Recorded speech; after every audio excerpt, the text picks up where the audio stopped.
बिस्मिल्लाहिर्रहमानिर्रहीम अस्सलाम वालेकुम everyone, welcome to my YouTube channel. आज की वीडियो का टॉपिक है Major Barbara as a religious play.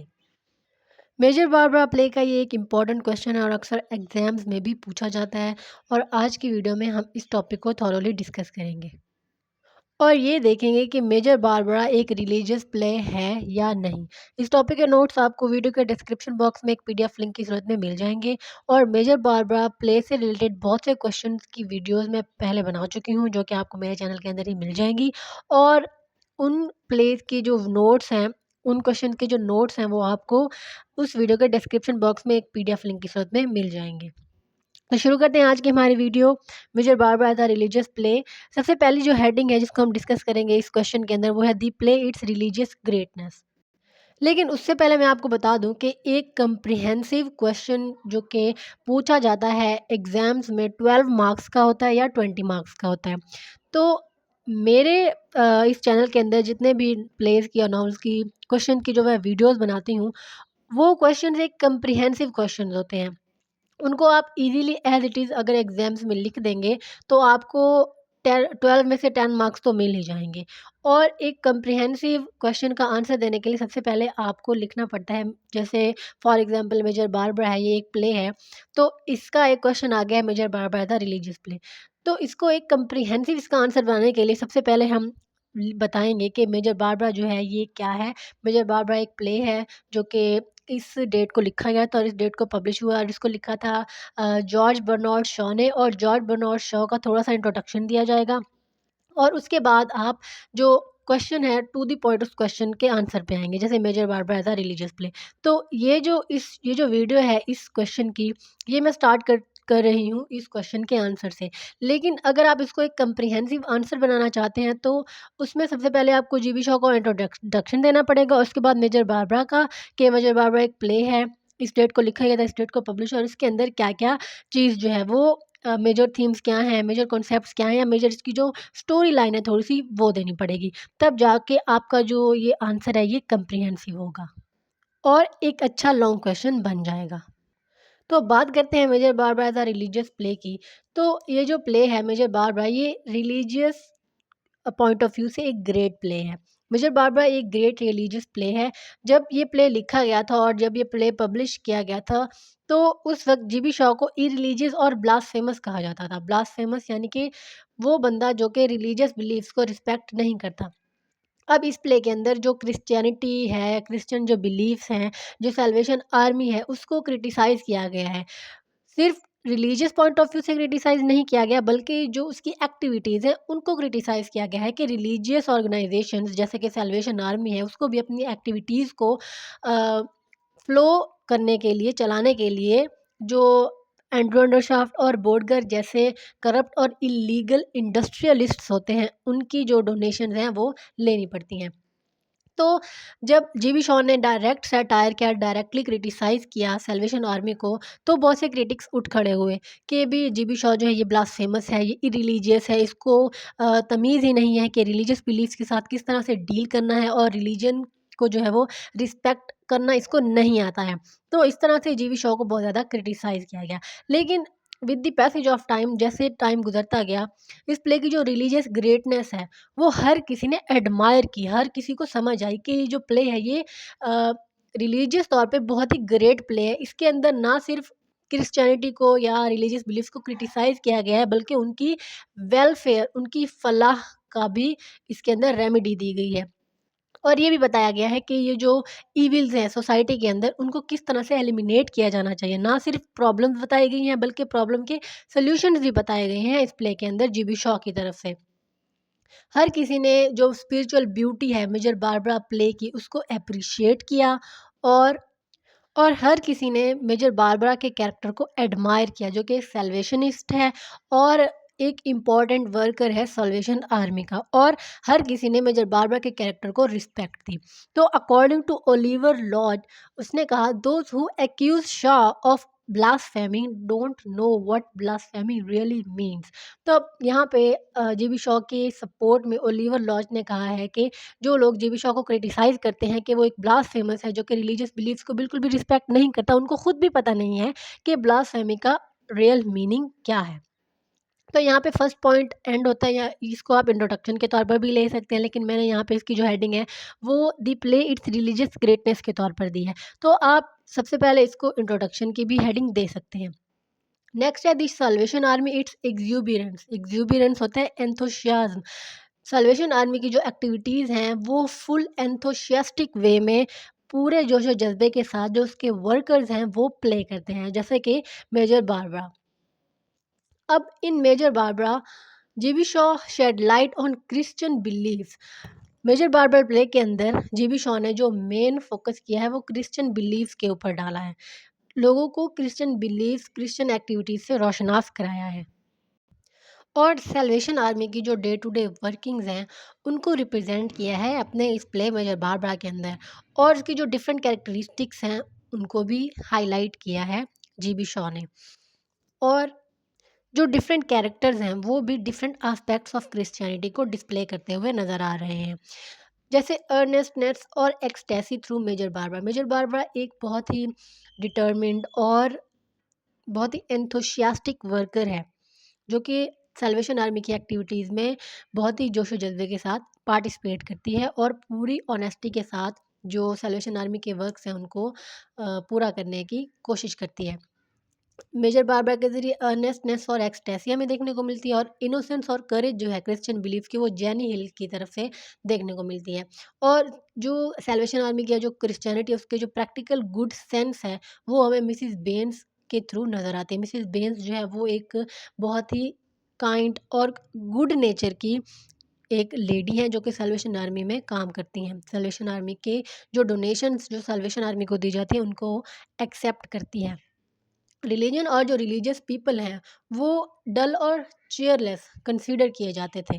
तो इस तरह से इस प्ले के अंदर जीबी शॉ ने जो सैल्वेशनिस्ट्स हैं उनकी जो एग्जुबिरेंस है, उनकी जो एंथुसियाज्म है, उनको जो जोश व जज्बा है, उनकी जो ऑनेस्टी है उसको शो किया है। जो सैल्वेशनिस्ट्स हैं वो ट्रम्पेट और ड्रम लेकर जाते हैं सिंगिंग और डांसिंग करते हुए डेविल को हराने के लिए।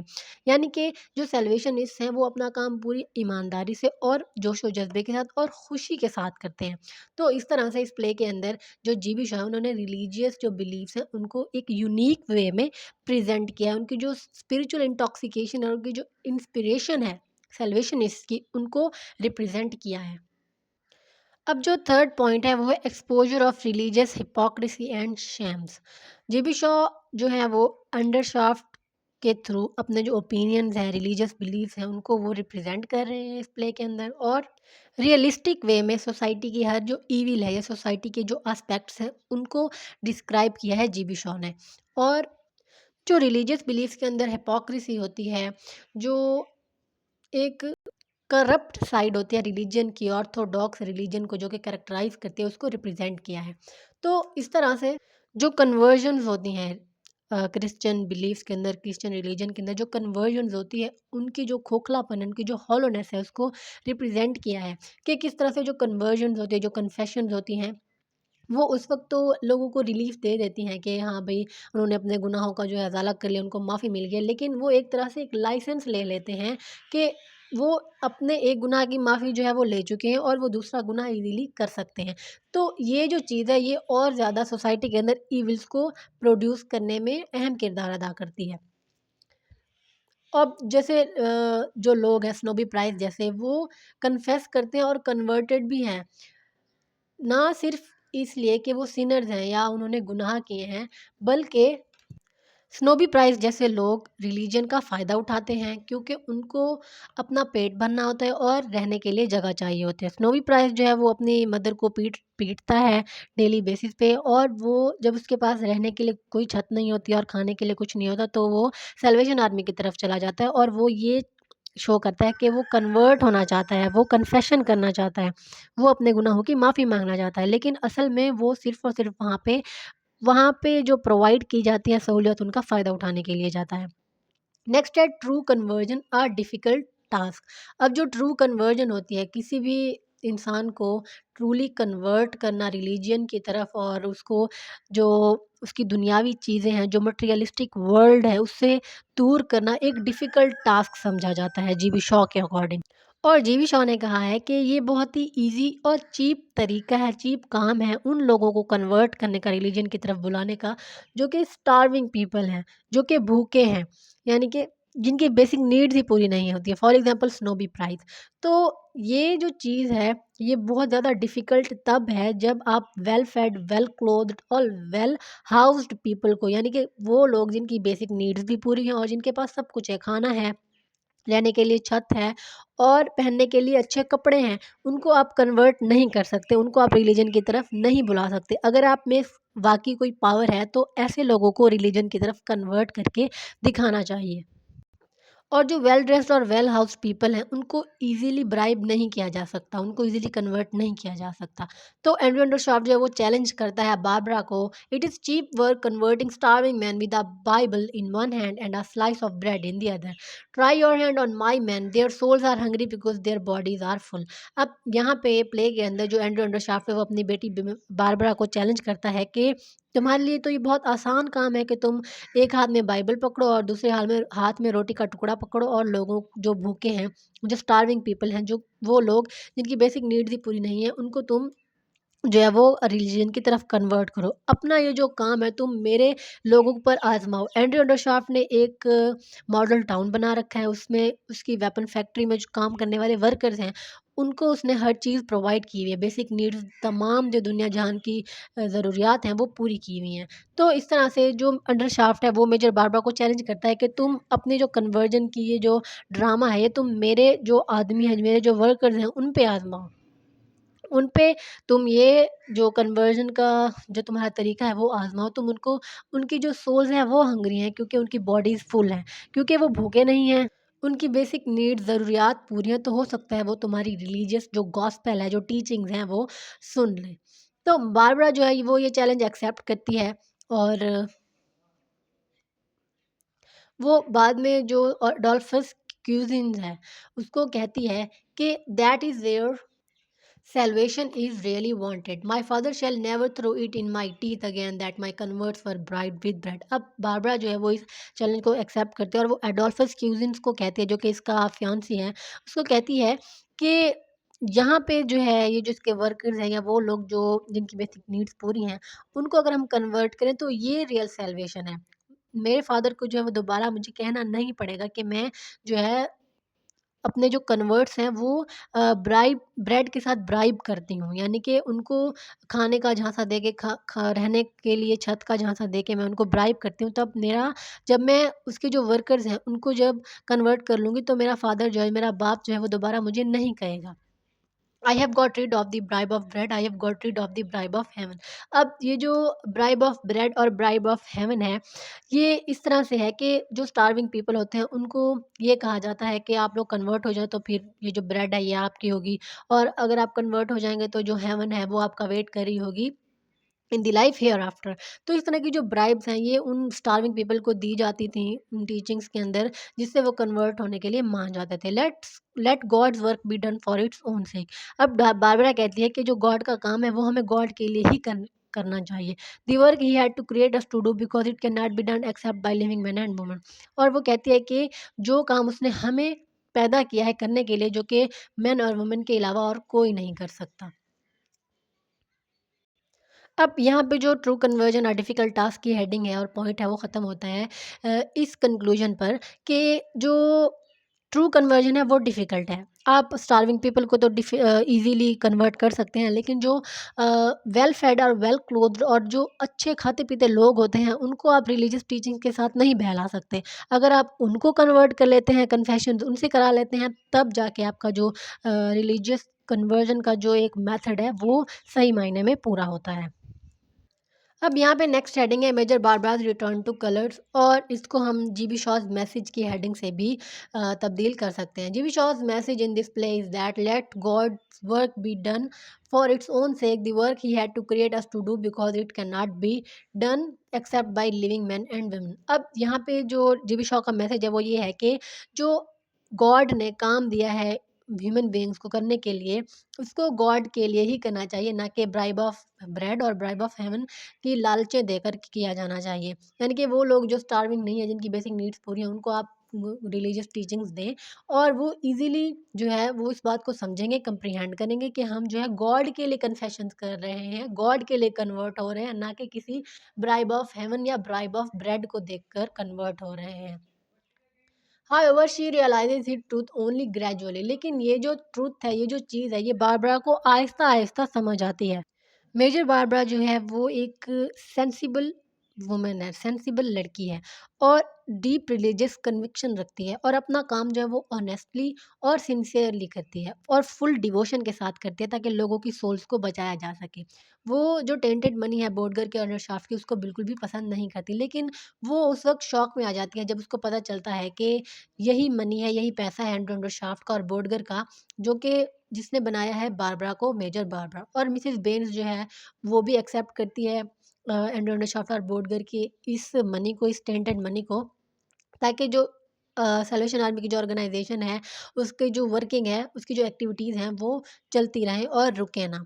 तो इस तरह से जो मेजर बारबरा है वो बहुत ज़्यादा डिसअपॉइंट हो जाती है और वो कहते हैं, oh God, my God, why has you forsaken me. और ये जो चीज़ है ये ब्लास्फेमस नहीं है बल्कि रियलाइजेशन है ट्रुथ की, रियलिटी की। आइडियलिस्टिक वे और आइडियलिस्टिक नोशन से जो है वो दूर होने की, और एक्सप्रेशन है मायूसी का प्योर हार्ट की तरफ से, क्योंकि मेजर बारबरा प्योर हार्ट है, ब्यूटीफुल सोल है। और जब उसको पता चलता है कि उसकी जो सल्वेशन आर्मी की जो वर्किंग है, जो काम है, जो एक्टिविटीज़ हैं वो बोडगर और नरजाफ जैसे लोगों के पैसों से ही चल रही है और मिसिस बेन्स भी उसको एक्सेप्ट करने से नहीं कतराती हैं, तो जो मेजर बारबरा वो बेचारी बहुत मायूस हो जाती है। और फिर वो अपने फादर का जो चैलेंज है वो एक्सेप्ट करती है और कलर्स की तरफ आती है, यानी कि उसको रियलाइजेशन होती है रिलीजन जो है यहाँ पे डिफीट नहीं हुआ है। जो कि रिलीजियस जो प्ले है ये मेजर बारबरा का, इस पे बहुत से क्रिटिक्स ने क्रिटिसाइज किया है। तो यहाँ पे रिलीजन डिफीट नहीं हुआ है बल्कि उन फॉल्स सेंटिमेंट्स को, फॉल्स मेथड्स को डिफीट हुई है जो कि रिलीजन को ओवरकम करने की कोशिश कर रहे थे। और अब गॉड का जो वर्क है वो अब भी उसी तरह ही चलाया जाएगा, लेकिन फ़ॉल्स सेंटिमेंट्स और फ़ॉल्स जो आइडियलिज़्म है उसको ख़त्म करके मेजर बारबरा जो है अब गॉड का काम गॉड के लिए ही करेगी, ना कि ब्राइब ऑफ ब्रेड और ब्राइब ऑफ हेवन को सामने रख कर करेगी। नेक्स्ट है strong plea for religious reform. अब जो जीबी शॉ हैं उनके कोई भी प्ले लिखने का हमेशा मकसद कोई ना कोई रिफ़ॉर्म लाना ही है। या तो वो रिलीजियस रिफ़ॉर्म लाते हैं या पॉलिटिकल रिफ़ॉर्म लाते हैं, सोशल रिफ़ॉर्म लाते हैं या फिर इकोनॉमिक रिफ़ॉर्म लाते हैं। तो जीबी शाह जो है वो एक रियलिस्ट हैं और एंटी रोमांटिसिस्ट हैं। यानी कि आइडियलिज़्म को सपोर्ट नहीं करते, लेकिन रिलीजन्स के अगेंस्ट भी नहीं हैं, गॉड को सपोर्ट करते हैं वो। और वो बहुत से जो ईव्ल्स हैं सोसाइटी के अंदर जिन्होंने रिलीजन को ओवरटेक कर रखा है, उनसे भी वो अच्छी तरह से कॉन्शियस हैं, अच्छी तरह से अवेयर हैं। और वो स्ट्रांगली एडवोकेट करते हैं रिलीजियस रिफॉर्म को। Religious reforms according two GB Shah वो किसी भी फॉल्स सेंटिमेंट या आइडियलिस्टिक वे के थ्रू नहीं किए जाने चाहिए बल्कि गॉड के लिए किए जाने चाहिए। जीबी शाह जो है वो रिलीजन्स के अगेंस्ट नहीं है और ना ही एक एथीस्ट वो होते जो किसी गॉड को नहीं मानते, किसी रिलीजन को नहीं मानते, बल्कि सर्टेनली जो जीबी शाह हैं वो ये चाहते हैं कि जो आउटडेटेड और ओल्ड रिलीजियस कोड्स हैं, मोरल कोड्स हैं, जो रिलीजियस जो एक तरह से अकायद हैं, जो बिलीफ्स हैं, जो ओल्ड हैं, आउटडेटेड हैं, जिनका कोई तुक ही नहीं बनती, जो जिनका रियलिटी से कोई वास्ता ही नहीं है, उनको मॉडिफाई किया जाना चाहिए मॉडर्न एज की रियलिटीज़ के साथ-साथ। नेक्स्ट है नो रिलीजियस पेसिमिज्म। अब इस बात पे जो है हम एग्री नहीं कर सकते, जो कि चेस्टरटन ने कहा है कि इस प्ले के अंदर जो रिलीजियस एलिमेंट है वो डिफीट हो चुका है और जो रिलीजियस पेसिमिज्म है जीबी शॉ का, उसको एक्सप्रेस किया गया है।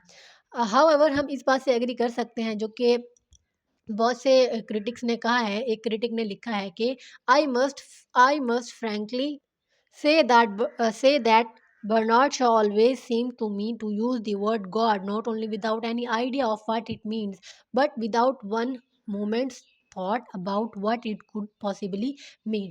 अब यहाँ पे एक क्रिटिक कहते हैं कि जी बी शॉ ने हमेशा मेरे आगे गॉड का वर्ड इसलिए यूज़ नहीं किया कि उसको इसलिए यूज़ नहीं किया कि इसका मतलब क्या है, लेकिन हमेशा ये जानने की कोशिश की है कि गॉड का मतलब पॉसिबली हो क्या सकता है। और जो जीबी शाह उन्होंने एक दफ़ा एक एथीस्ट को कहा था, never believe in a God that you can not improve on, कि जो एथीस्ट हैं आप किसी भी गॉड के ऊपर इस तरह से बिलीव ना करें जिनके ऊपर आप खुद को इम्प्रूव नहीं कर सकते। यानी कि जीबी शॉ जो है उन्होंने हमेशा रिलीजियस टीचिंग्स को इस तरह से रिप्रेजेंट किया कि अगर आप किसी रिलीजन को मानते हैं तो आपको उस रिलीजन की टीचिंग्स को प्रैक्टिकली उस पे अमल करना पड़ेगा। और जो मेजर बारबरा है इस प्ले के अंदर जो हीरोइन है वो भी यही चीज़ ही इसी बात पे ही एंडिंग होती है इस प्ले की कि जो मेजर बारबरा है वो ये सजेस्ट कर रही होती है कि वो हमेशा शी विल सर्व, वो सर्व करेगी हमेशा गॉड को विदाउट पर्सनल होप। यानी कि अगर वो सैल्वेशन आर्मी की एक्टिविटीज़ में पार्ट भी लेगी, हिस्सा भी लेगी तो उसमें उसका अपना कोई बेनिफिट नहीं होगा, बल्कि वो सब कुछ गॉड के लिए ही करेगी और उसका अपना उसके अंदर कोई भी चीज़, कोई भी मकसद, कोई भी पर्पस नहीं होगा और उसके लिए कोई भी चीज़ इतनी अहमियत की हामिल नहीं होगी जितना कि गॉड होगा। अब इस टॉपिक को कंक्लूड कर लेते हैं। 20 मिनट की वीडियो ऑलरेडी हो चुकी है। मेजर बारबरा एक ग्रेट रिलीजियस प्ले है और रियलिज़्म को एक्सप्रेस करता है, ना कि पेसिमिज़्म को। रिलीजियस रियलिज़्म को एक्सप्रेस करता है, ना कि रिलीजियस पेसिमिज़्म को। जीबी शॉ ने जो है रिलीजन को लाइट की तरफ लाया है, रीज़न की तरफ लाया है और जो फ़ॉल्स सेंटिमेंट्स हैं, फ़ॉल्स जो आउटडेटेड मोरल कोड्स हैं, उनको अबॉलिश करने की कोशिश की है, ना कि रिलीजन को अबॉलिश करने की कोशिश की है और ना ही रिलीजन को डिफीट किया है। और अपने रीडर्स को ये सोचने पर मजबूर किया है कि उसने रिलीजियस और सोशल रिफ़ॉर्म के लिए एक रास्ता बनाया है।